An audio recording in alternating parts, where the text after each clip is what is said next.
有瑞特啦。今天我们来到沙卡当步道。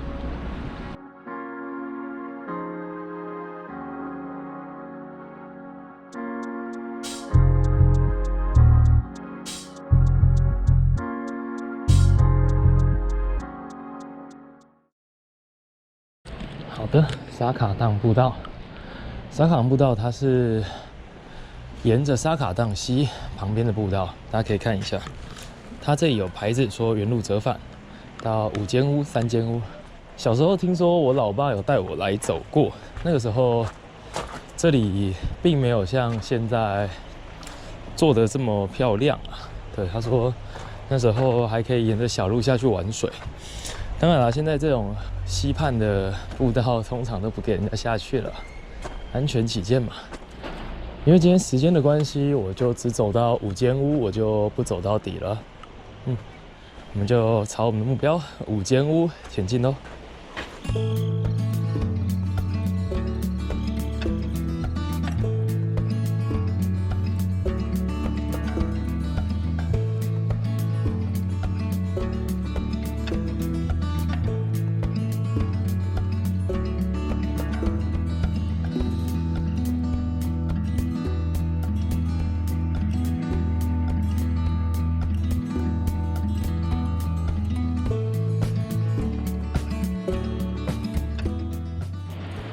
好的，在路边有一个楼梯可以下去，有没有？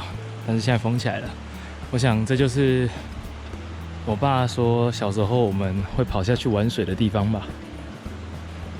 好了，走吧，继续朝5间屋前进。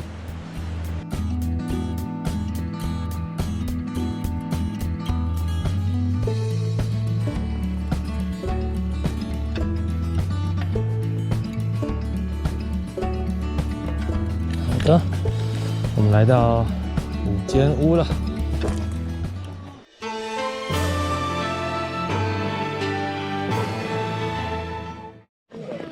的，我们现在在5间屋这边稍微停留一下。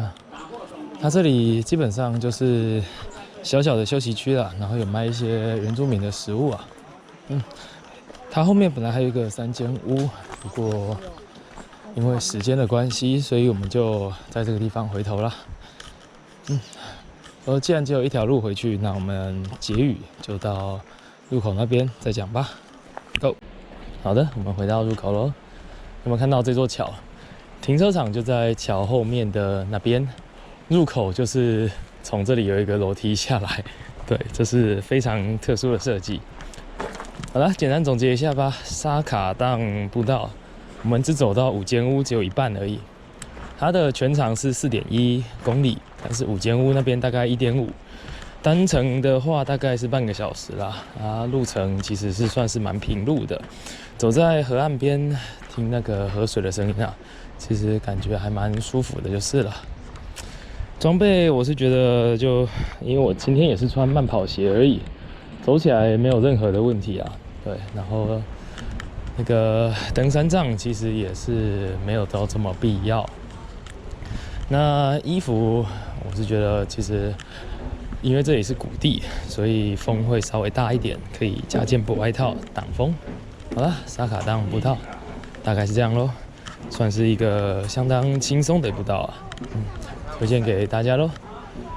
那如果有什么想让我走的步道呢，也欢迎在下面聊天室留言告诉我。我们下次见，拜拜。好的，现在我们来到长春祠入口，走吧。刚才的沙卡当步道啊，其实我们只走了一半，然后我觉得有点心里不安呐。对，他有点偷懒啊，所以我们想说，好了，那我们就加码一个长春祠来走吧。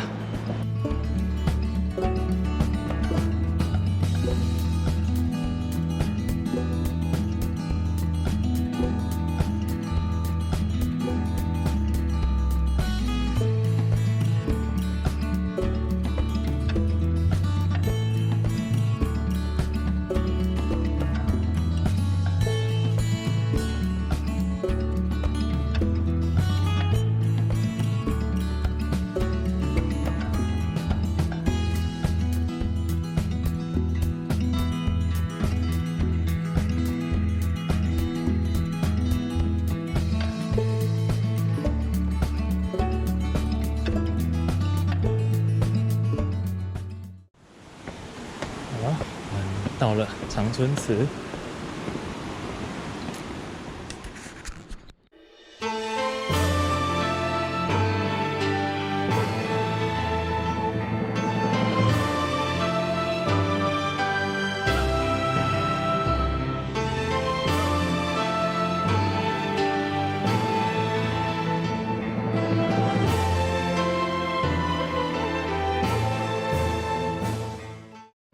好的，我们现在回到长春祠的入口了。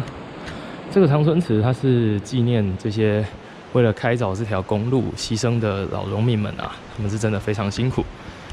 至于为什么我现在在入口做结尾呢？是因为长春祠那边真的水声很大声，再加上旁边的那片山坡啊，一直有落石掉下来的声音，所以还是来这边比较安全。好了，它的步道基本上就3分钟吧。是在山壁里面的步道，不过有些地方它是有凿开的，可以看到外面这条河谷，算是蛮漂亮的，推荐给大家喽。好啦，那我们今天这支影片就到这边吧，下次见喽，拜拜。